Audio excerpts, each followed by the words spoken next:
The difference between an adventure and an ordeal is attitude. Hello, good to see you again. I hope this is not the first time that you're watching this video. And if it is, I hope it's not the last time you're going to watch this video, because that's the purpose of this video, is to provide you guys with motivation while you're on the hero's journey, no matter what stage you're at. If you're in the beginning, you're on a solid food vacation, if you're trying to share the message wherever you're at, when you're down, you need some motivation, come back to this video, because I'm going to focus on one thing that's the success to make this happen for you guys. One word, it's attitude. And I'm telling you, I know I've coached lots of you guys out there, and I can tell right off the bat how well you're going to do based on your attitude. Is it a good attitude or is it a bad attitude? Are you focusing on the lemons or the lemonade? Now the person I coached that was the best lemonade focuser was Rudy Tomjanovich, which by no surprise is one of the world's best basketball coaches. He won the NBA titles in '95 and '96, and then he won the US Olympics in '96.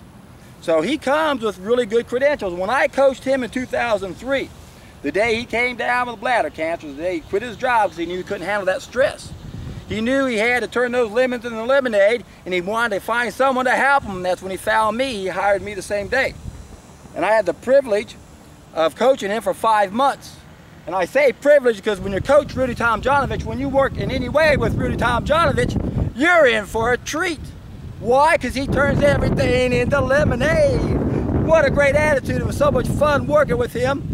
Like I said, I can tell how well people are going to do based on attitude. So if you're struggling, change that attitude, my friends. It's all attitude. You have to put things in perspective. You have to make sure you treat things for what they are. Relationships, they all come to an end. That's part of our past. It's part of our great memories. It's no longer part of our present. And you can't lose something in the future. You can't lose a relationship in the future. You got to put things in perspective. If you lose a relationship, you got to turn that lemon into lemonade. And there's always lemonade around the corner.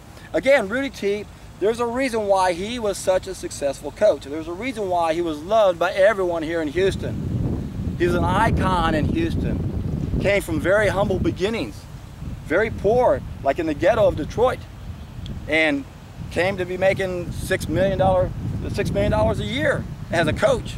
So, but he didn't lose where he came from. He treated people like they were people, but he had the right attitude. And that's what you guys have to understand.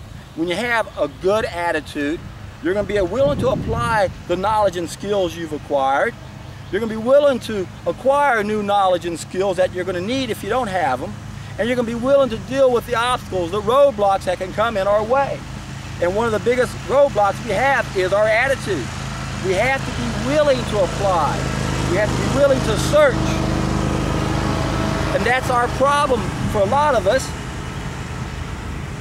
We're not willing to acquire new skills. We're not willing to acquire new knowledge if we don't have the knowledge.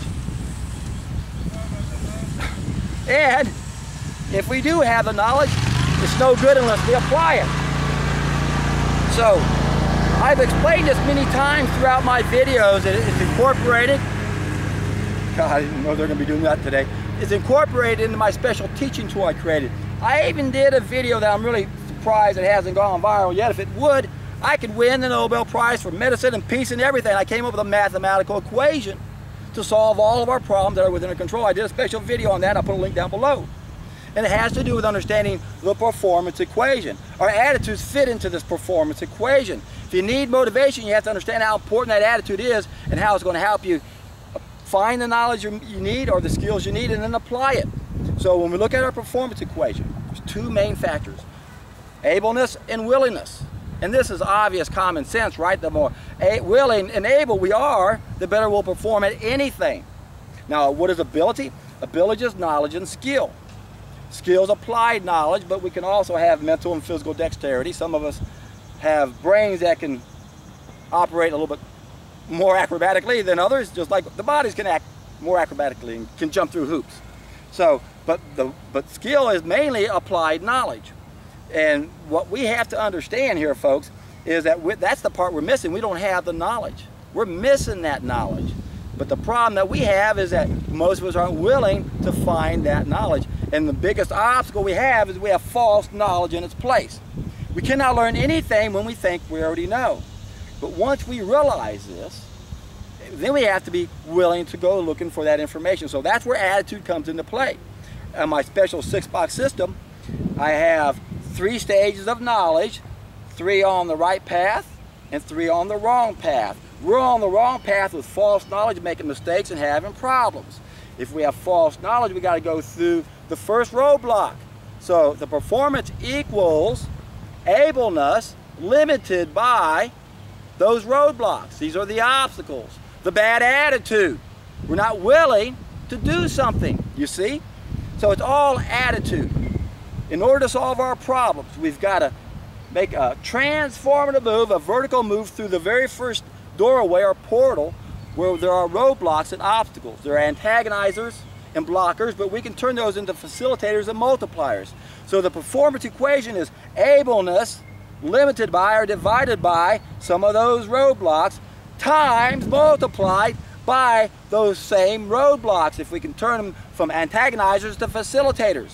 Our willingness factors. We're not willing, we are willing. We're limited because we're not willing, but it's multiplied if we are willing. So attitude, everything's attitude, attitude, attitude. Ability times willingness.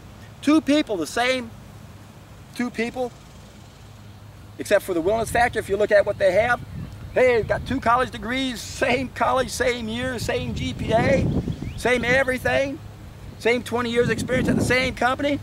But Fred over here, look at his personality, and look at Bill's different personalities. One loves it. He's taking that knowledge, that ability, and multiplying it by attitude. I love it, I love it. So you gotta love what you're doing, my friends. That's the secret. That's what this video is all about. You gotta get pumped up, my friends. You gotta get excited. You have to understand how powerful this message is, how much impact you can have on just one person. And you never know where that influence stops. You can meet little Christina Bukaram. Look what she has, 1 million subscribers now. We have to do everything we can, my friends, to persevere on this hero's journey. We got to stay motivated. We got to understand that attitude is everything. Attitude, attitude, attitude. Take a lesson from Rudy T. Turn those lemons into lemonade, and you know when I'm reaching for this. It's a treat.